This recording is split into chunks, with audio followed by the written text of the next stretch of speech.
Existe um moralismo cínico que eu quero usar aqui um acontecimento notório aí dos últimos dias, só para usar como exemplo. Fátima Bernardes, no programa dela, fez uma enquete lá, eu não assisti, tá, mas fiquei sabendo por tabela, foi mais ou menos isso, onde as pessoas tinham que escolher quem socorrer, um policial levemente ferido ou um traficante gravemente ferido. E que as pessoas então teriam optado lá no programa, a maioria, socorrer o traficante gravemente ferido. E aí gerou uma campanha na internet, né? Uma campanha contra a Fátima. Jair Bolsonaro se manifestou, outras figuras se manifestaram também. Eu quero usar isso aí como pano de fundo para entrar num debate, que é esse debate do moralismo. Porque lógico, né, gente? Essa é uma questão estúpida. Profissionais da saúde, por exemplo, fazem um juramento de atender quem está correndo risco de vida primeiro. Se você é religioso, pode usar lá o preceito bíblico, né? De fazer o bem sem olhar a quem. Sei lá, é racional. Bom, mas eu não quero ficar discutindo sobre isso. Eu quero usar esse tema moralista para a gente falar da economia brasileira, política brasileira. Agora saiu um dado sobre o desemprego no Brasil, uma nova formatação ali, onde o desemprego já está chegando a 23%, o que é um número bastante volumoso, bastante diferente dos 11%, um pouco mais de 11% que nós tínhamos ali antes do processo de deposição da presidente Dilma Rousseff. A questão é que a opinião pública entende, é levada a crer nisso, que isso é um reflexo da política que vinha sendo empreendida antes de Michel Temer.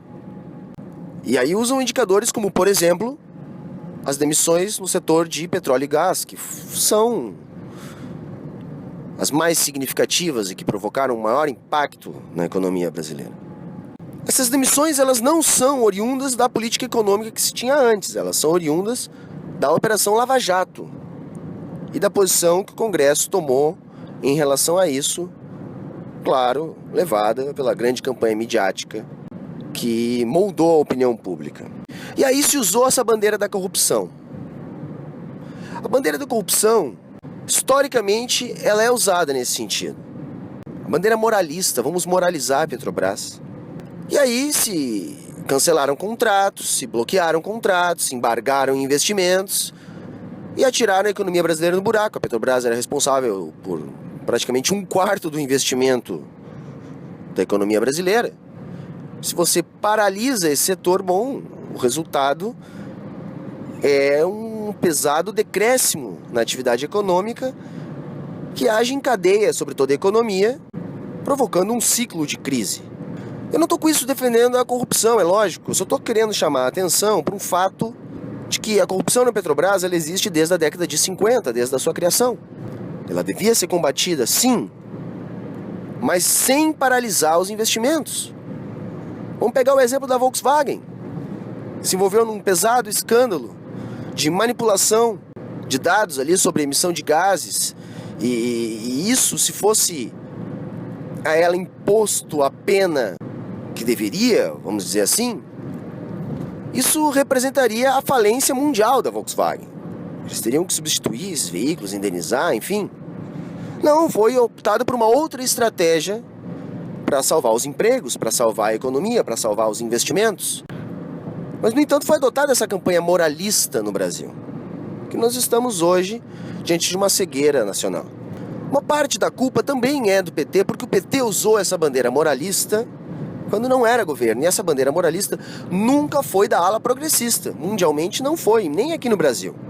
Sempre foi uma bandeira da ala reacionária, que a ala liberal sempre se aproveitou. E aí se fala em conspiracionismo. Ai, Humberto, tu é muito conspiracionista nas tuas análises. Não, gente. São fatos. A história é feita desses arranjos político-econômicos. E aí é lógico, não quero aqui usar de apelo à autoridade, mas eu não estou estudando economia política há mais de uma década formalmente para estar falando aqui de achismos. A gente sabe que quando a gente faz um prognóstico, tem probabilidade de erro. É evidente. Mas não é futurologia. E principalmente que a gente está analisando a situação atual, socioeconômica e política. Compreender o que está acontecendo hoje no Brasil, discutir Lava Jato, discutir PEC 55, requer saber sobre o Brasil, conhecer o Brasil, saber qual é a sua Constituição, como o Brasil se constituiu enquanto Estado-nação, como foi constituída a economia brasileira, quem são os nossos senhores, quem controla a nossa economia, de onde eles vieram, assentados em quê, como se constituem as verdadeiras forças políticas. Esse projeto político que está sendo posto em prática através da PEC 55, de redução do Estado brasileiro, é um projeto que não passa nas urnas. E não se enganem vocês aqui do YouTube, do Facebook, porque aqui nós estamos perdendo o debate liberal por causa dos think tanks. Foram importados dos Estados Unidos e sustentaram lá esse ideário liberal durante tanto tempo que mesmo lá faliram. Trump é a resposta a esse ideário liberal. E então a nossa internet, ela tem esse perfil, mas a internet é um instrumento da classe média. Eu estive há poucos meses atrás envolvido numa campanha eleitoral. Eu estive na periferia. E o povo da periferia, a classe baixa, que é uma minoria na internet, a internet é um instrumento classe média, tem plena consciência que não pode perder direitos. Não pode perder direitos trabalhistas, não pode haver redução do Estado, não pode haver redução ainda maior dos serviços de saúde, serviços de educação e de infraestrutura. A questão é que essa minoria não tem voz nem na internet. Não tem voz nas eleições, porque é a minoria corruptível, vamos dizer assim, mais suscetível à corrupção, porque é a mais miserável, a que mais precisa e que tem menos acesso à informação, enfim. É o grupo mais fraco. Por isso é uma minoria política, minoria de poder, né? É isso que a gente está falando. Então o que está acontecendo no Brasil é muito sério. É de uma profundidade muito grave. Se desestabilizaram as instituições democráticas. O controle da mídia tradicional se somou ao controle da internet, da rede de think tanks, Instituto Liberal São Paulo, MBL, Sputnik, essas coisas. E nós temos que entender que a internet é um instrumento da classe média. E o trabalho é alienante. O trabalho é alienante. Você vai pegar um trabalhador qualquer, ele vai se informar pela internet ou pela TV, que está povoada desse ideário que a gente sabe por quê. Quem consegue ter essa leitura de mundo, essa visão, é cristalino. Quais são os agentes econômicos que estão por trás desse ideário? Mas para o trabalhador médio isso não está. De quem que nós dependemos? Ou de pessoas como eu, que a minha alienação é estudar economia política, por acaso essa é a minha profissão, e aí eu, por obrigação da profissão, eu me dedico a estudar essas coisas, tenho acesso a esse mundo. Agora pensem num trabalhador comum, ele não tem acesso a esse mundo. O trabalho é alienante. A gente passa a vida inteira esperando o final de semana, esperando o fim do dia. E aí consome uma informação mastigada, internet, televisão, e forma opinião. E é massiva essa atuação na formação da opinião. Então nós dependemos do quê? Ou de pessoas como eu que trabalham, ou seja, tem a sua função alienante ligada a estudar essas coisas, ou a gente depende de um mecenas. Sim, uma pessoa abastada, um rentista, que por um acaso tenha se identificado com o estudo da ciência social, da ciência da economia política, e que queira colaborar, que tenha consciência. Porque eu estou numa fase, gente, de pensar alternativas. Eu estou numa fase apocalíptica. Por quê? Porque eu olho a engenharia do sistema econômico vigente, internacional, da economia financeira, e eu não vejo saída, eu me assusto. Eu me assusto com o fato de haver 20 vezes mais capital financeiro do que a economia real. Eu me assusto pelo rumo que as coisas estão tomando, porque ali é um papel impresso. Você olhar para o arranjo econômico internacional, de moeda fiduciária, de sistema de dívida pública, para custeio de meios de pagamento, derivativos, especulação, como é que funciona o multiplicador dos depósitos, a atuação dos bancos no mercado internacional. E aí fica evidente que isso vai quebrar. Isso é insustentável do ponto de vista estrutural. E aí a gente tem que fazer elaborações, vamos pensar, mas o que? O que pode acontecer? A barbárie? A desigualdade ser levada a um extremo de um levante popular? Uma barbárie? Ou não? A fragmentação de classes, a dominação ideológica via grande mídia vai conseguir manter a turba calma na miséria? Vai se aumentar a repressão? Vai se controlar com repressão a miséria? O que vai se fazer? Vão encontrar uma outra forma de aquisição de meios de pagamento? Os governos vão desenvolver, assim como houve a mudança da moeda mercadoria para moeda dívida. Vai surgir alguma coisa nesse sentido? Tá, mas mesmo assim, como é que vão fazer com as dívidas anteriores? O que vai acontecer? E eu fico angustiado. Eu tenho filhas pequenas, que futuro, e é verdade, gente. Os jovens têm que se preocupar com isso. Finlândia, se não me engano, está testando, ou está em vias de testar, um sistema de renda mínima bem alto para a sua população, sendo de aquecer a economia, de estimular consumo. Porque as coisas já estão sendo inócuas. Juro zero, juro negativo e nada do consumo resolver. Não há como se livrar da tal preferência pela liquidez e a bola de neve aumenta. E o Brasil nesse estado de torpor. Só que a coisa está ficando realmente preocupante, gente. Porque o trabalhador ele é naturalmente alienado em função da sua própria rotina. E a ideia é alienar ainda mais. E isso, aliado ao consumo de informação que nós temos, a qualidade da informação que nós temos, porque a nossa mídia ela é cretina, ela é opinativa e não informativa.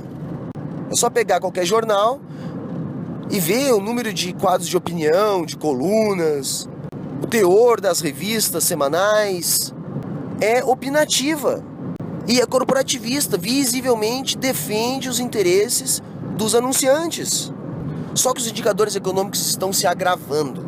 A tensão social ela está se agravando. E é preciso ampliar esse debate. É preciso, então, que o campo progressista mude as suas alternativas. Nós temos que deixar de conversar entre a gente. Nós temos que se despudorar do politicamente correto. Eu tô numa fase, gente, que eu prefiro errar por excesso do que por falta. Porque as coisas estão acontecendo. De maneira maquiavélica, né? Se é para fazer um mal, que seja bem rápido. Mas eu tô na base da pirâmide. E tô aqui na internet tentando fomentar o grupo progressista para que a gente consiga pontuar e esclarecer essas coisas. A esquerda não pode assumir o debate moralista. Esse debate não é nosso. Isso é bobagem. Corrupção existe em qualquer lugar do planeta. Enquanto houver propriedade privada, vai haver corrupção. Você pode ir para a Suécia, vai ter. O que tem que haver são instituições republicanas, independentes e fortes, com mecanismos de fiscalização. Que os interesses republicanos sejam colocados acima dos interesses de grupos políticos. E isso não acontece através da espontaneidade do mercado. Isso não acontece através de um espírito iluminado moralista. Ainda mais numa sociedade constituída, e aí volta porque eu falei, precisamos saber o que é o Brasil para discutir o Brasil. Uma sociedade constituída no jeitinho brasileiro, aonde sempre os acordos políticos prevaleceram sobre as grandes rupturas. E as rupturas servem justamente para evitar os acordos, os conchavos políticos. Estamos num momento tenso, como outros tensos que nós vivemos na história do Brasil e na história do mundo. Como eu falei, qual vai ser o destino do capitalismo diante de um quadro onde os antigos remédios não fazem mais efeito? Não se iludam, o estado de bem-estar social foi o resultado pós-Segunda Guerra Mundial para evitar um avanço do socialismo de Estado autoritário do modelo soviético. Foi a resposta do capitalismo para a sociedade no sentido de que ele podia trazer maior qualidade de vida e menor desigualdade socioeconômica. E que sim, esses resultados de redução da desigualdade impostos por políticas do Estado, com o Estado grande, atuante, eficaz, é que fizeram acontecer a redução dos problemas sociais. A questão é que o capitalismo visa lucro. Reduzir riscos, maximizar lucros. Reduzir riscos, maximizar lucros. Esse é o mantra. E hoje maximizar lucros significa mercado de capitais. Preferência pela liquidez. Concentração da riqueza. Só que concentração da riqueza igual a problemas sociais. E principalmente os bancos. Os grandes vampiros do planeta. Que sobrevivem de dinheiro fictício. Que inventam dinheiro. Que são infalíveis. Porque ao controlar o sistema de meios de pagamento, o Estado depende da função dos bancos. E quando eles explodem, é o dinheiro do contribuinte que salva os bancos. Porque eles são grandes demais para quebrar. E inviabilizariam todo o sistema. Então é um quadro de pânico. E aí eu não tenho como não lembrar do Raul Seixas. Quisera eu ser mais burro, talvez eu não sofresse tanto. Mas sou um pessimista? Não, eu acredito que todo momento de tensionamento, de ruptura, de transformação, é doloroso. É as dores do parto de uma nova era. Nós estamos passando por isso. Não quer dizer que vai demorar 5 a 10 anos, pode demorar 30 ou 50. Mas assim como todos os modelos de produção, nós estamos passando por uma fase de transição. E eu afirmo categoricamente, ou teremos um novo modelo econômico, ou no mínimo, teremos um novo capitalismo. Um novo sistema de meios de pagamento, porque esse se tornou insustentável. É um absurdo. Se você olhar para o sistema e ver como ele funciona, o que dá valor ao dinheiro, o que é o dinheiro, como funciona a especulação na bolsa, você pira, você pensa, poxa, eu estou trabalhando, eu sou um retardado trabalhando aqui. Você se sente um retardado de estar trabalhando, de ser um trabalhador, de não ter um capital para investir em alguma coisa. E aí você se depara com uma situação tipo a brasileira, onde a taxa de juros é superior à taxa de retorno médio da economia, que inviabiliza qualquer tipo de empreendedor. Eu tenho N ideias para empreender, me falta capital. Em qualquer país decente, com taxa de juros decente, isso que eu quero dizer, eu pegaria um dinheiro emprestado e abriria meu negócio. O meu retorno seria suficiente para pagar meu empréstimo e viver. No Brasil isso é impossível, porque o meu retorno não serve nem para pagar meu empréstimo. Falou, galera, um abraço. Mais um videozinho improvisado aí para movimentar o canal, falando de tudo um pouco que vem na minha cabeça. Falou, um abração, até a próxima.